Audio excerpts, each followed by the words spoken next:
Le chef de l'État est convié comme invité d'honneur par le secrétaire général adjoint des Nations Unies chargé de la jeunesse à honorer de sa présence la célébration du 30e anniversaire du Programme d'action mondiale pour la jeunesse qui se tiendra à New York aux États-Unis le 24 septembre 2025. Inscrite au programme de la 80e Assemblée générale des Nations Unies, cet événement constitue l'un de ses moments phares. L'octroi de financement constitue le principal blocage pour l'entrepreneuriat des jeunes à Madagascar. Selon les explications reçues, les bailleurs, dans la majorité des cas, exigent non seulement que les jeunes entrepreneurs disposent de plusieurs années d'expérience, mais surtout réclament des gages avant de débloquer les fonds pour l'appui d'un projet. D'ici 2050 à Madagascar, 160 000 personnes pourraient être atteintes de la maladie d'Alzheimer, selon les prévisions de l'Institute of Heart Metrics and Evaluation. Toutefois, la compréhension et la connaissance de la maladie d'Alzheimer restent faibles, ce qui a poussé l'association Madagascar Alzheimer Maswanj Mood à effectuer une campagne de sensibilisation et de consultation ce samedi 20 septembre.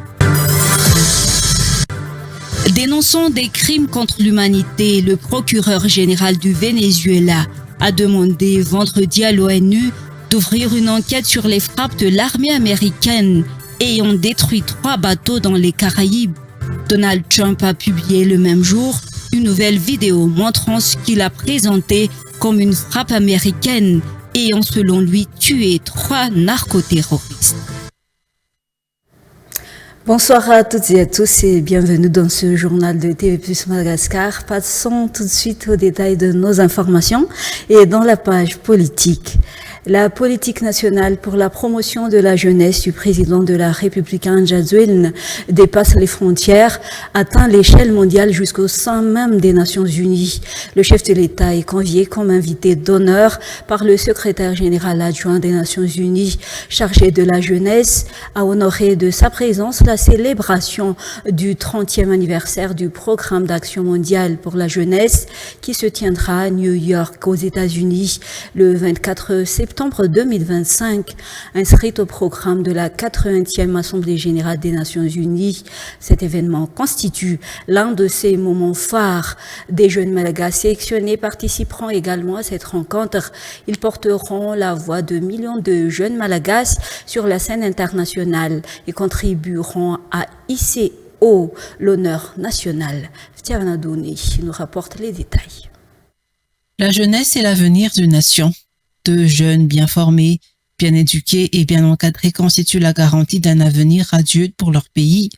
Dès son premier mandat, le président Andjadjouelne a intégré la jeunesse et le sport dans sa politique générale de l'État. Traduction du Vélrin numéro 13, conscient du rôle central des jeunes dans le développement durable. La valorisation de la jeunesse malagasy reste une priorité majeure de son second mandat, figurant dans le premier pilier du développement, celui de la dignité humaine. Plusieurs programmes et projets présidentiels ont donc été élaborés pour soutenir la jeunesse malagasy. Parmi ces initiatives, on peut citer Fiarine, un programme présidentiel visant à créer ces emplois et à soutenir financièrement les projets des jeunes, la construction d'infrastructures telles que les maisons des jeunes et les infrastructures sportives telles que les stades aux normes et les gymnases. En novembre prochain, Madagascar accueillera d'ailleurs le plus grand rassemblement de la jeunesse africaine, offrant ainsi une tribune majeure aux jeunes du continent. Grâce à ces politiques publiques en faveur de la jeunesse, Madagascar a franchi un cap important dans la réalisation des objectifs fixés par l'ONU dans le cadre du Programme d'action mondiale pour la jeunesse. Adopté par les Nations Unies, ce programme vise à améliorer les conditions de vie des jeunes dans les domaines de la santé, de l'éducation et de l'emploi, tout en les encourageant à devenir des acteurs du développement durable. Pour couronner ces efforts, le président Andrazuil, l'un des plus jeunes chefs d'État à avoir dirigé la SADC, a reçu une invitation spéciale du secrétaire général adjoint des Nations Unies, chargé de la jeunesse, pour honorer la célébration du 30e anniversaire du PAMJ à New York le 24 septembre prochain. Ce programme, qui fête ses 30 ans en 2025, constitue un jalon marquant des célébrations du 80e anniversaire de l'Organisation des Nations Unies. Pour mettre en valeur la jeunesse malagasy à travers cette célébration du PAMJ, 5 jeunes malagasy ont été sélectionnés pour prendre part à ce grand événement, à savoir Hassan Jazak Kania Fumiar Silvano, représentant d'Antananarivo, double champion du monde en éloquence et vainqueur du championnat mondial du débat à La Haye en 2024. Irnian Rarank Mathius, animateur sur les réseaux sociaux et influenceur originaire de Mahazank. Manu Galili, militante de l'action des jeunes filles dans les régions et présidente de l'association des étudiants de Nusibe, originaire d'Antranan. Papo Nichols Nakan Atlas, président du mouvement panafricain des leaders et artiste originaire de Touliar. Raza Finjatan Janiou Nifenouanch, connu sous le nom d'artiste Niuraza, originaire d'Antananarivo. Ces jeunes porteront la voix de millions de jeunes malagasy sur la scène internationale et contribueront à renforcer l'image et l'honneur du pays. Certains des jeunes ont déjà quitté Madagascar le week-end dernier, tandis que d'autres se trouvent déjà à New York. Passons maintenant aux actualités économiques. L'octroi de financement constitue le principal blocage pour l'entrepreneuriat des jeunes à Madagascar. Selon leurs explications, les bailleurs, dans la majorité des cas, exigent non seulement que les jeunes entrepreneurs disposent de plusieurs années d'expérience, mais surtout réclament des gages avant de débloquer les fonds pour l'appui d'un projet.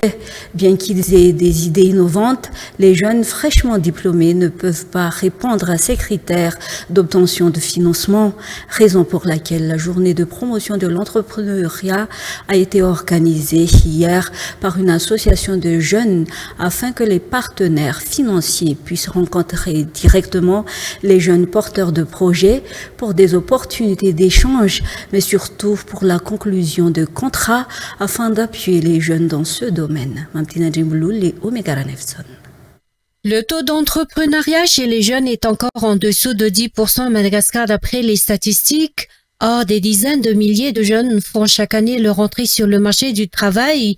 Ces jeunes qui peuvent se tourner directement vers l'entrepreneuriat sont pour la majorité issus de familles aisées qui peuvent leur octroyer des fonds de démarrage pour qu'ils puissent lancer leurs projets. En effet, les difficultés dans l'octroi de financement pour les jeunes constitue un frein en matière de promotion de l'entrepreneuriat à Madagascar, d'après une association de jeunes.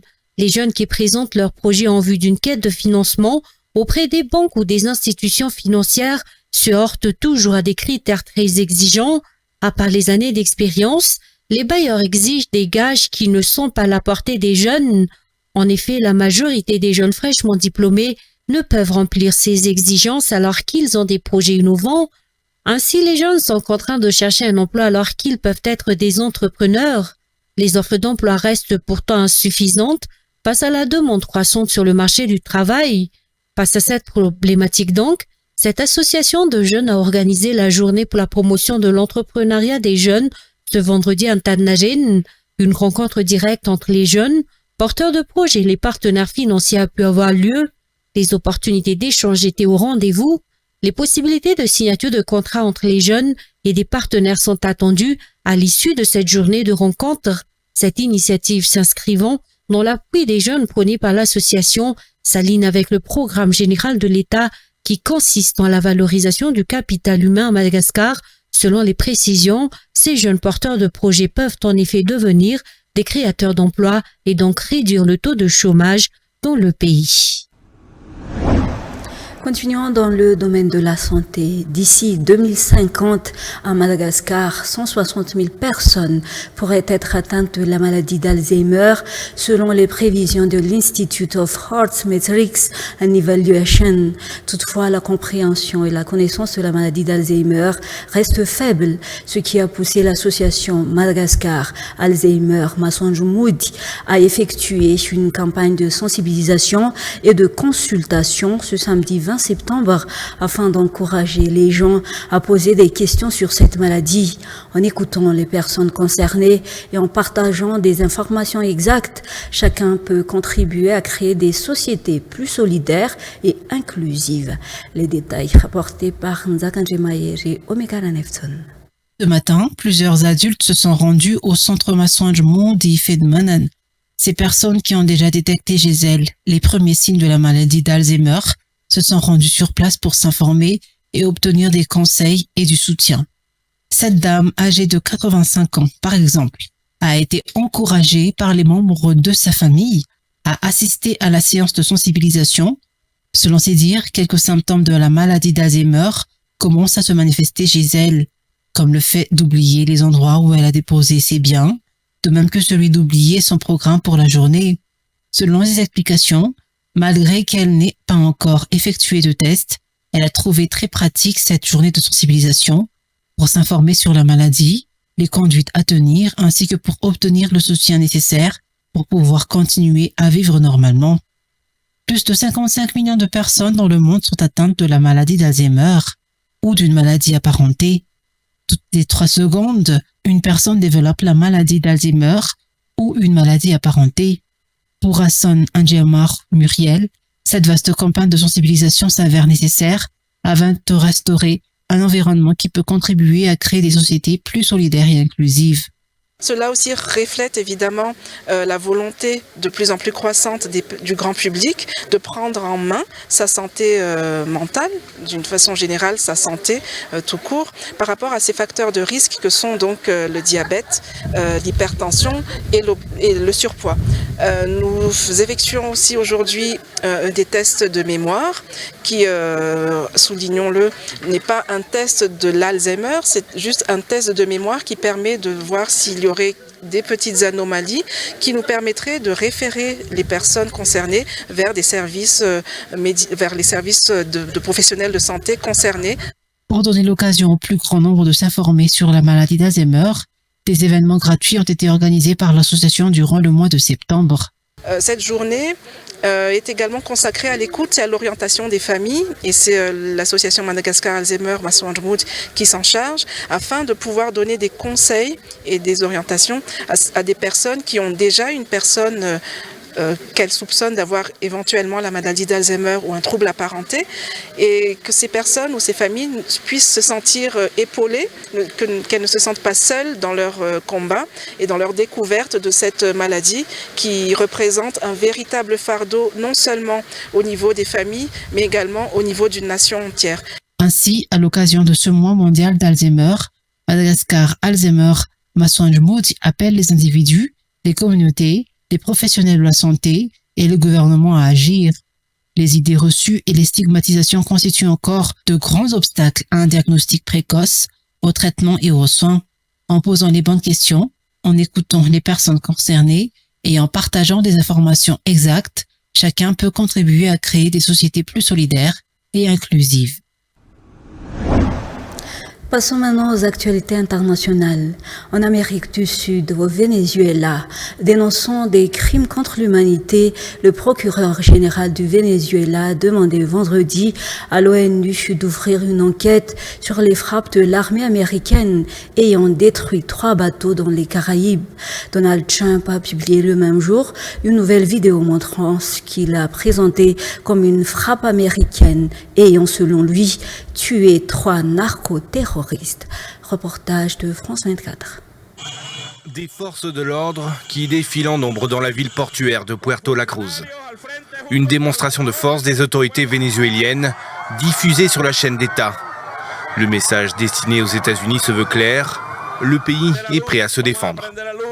El presidente nos dijo, Le président Maduro nous a demandé de nous préparer à passer d'une lutte non armée à une lutte armée, avec deux axes fondamentaux, la résistance active prolongée et l'offensive permanente.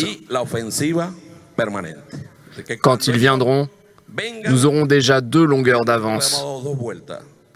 Le Venezuela termine en parallèle 3 jours d'exercice militaire sur l'île caribéenne de la Orchila, à 65 km au nord. Une réponse à l'envoi par les États-Unis d'une flotte navale dont un sous-marin à propulsion nucléaire dans les Caraïbes orientales il y a un mois. Washington justifie ce déploiement par la lutte contre le trafic de drogue et accuse directement le président vénézuélien Nicolás Maduro de lien avec le narcotrafic. L'armée américaine a récemment détruit à plusieurs reprises des bateaux accusés de transporter de la drogue vers les États-Unis. En tout, 14 personnes ont été tuées. Le parquet vénézuélien exige de l'ONU une enquête approfondie. C'est une guerre non déclarée. Et vous voyez déjà comment des personnes, qu'elles soient ou non des narcotrafiquants, ont été exécutées dans la mer des Caraïbes. Exécutées sans avoir le droit à une défense. Ce déploiement américain est aussi critiqué par la Colombie voisine, vieil allié des États-Unis dans la région. La ministre des Affaires étrangères le juge démesuré et sans lien avec la lutte contre le trafic de drogue. C'est la fin de ce journal. Merci de l'avoir suivi jusqu'à la fin et bonne suite de programmes sur notre chaîne. Mesdames et messieurs, au revoir.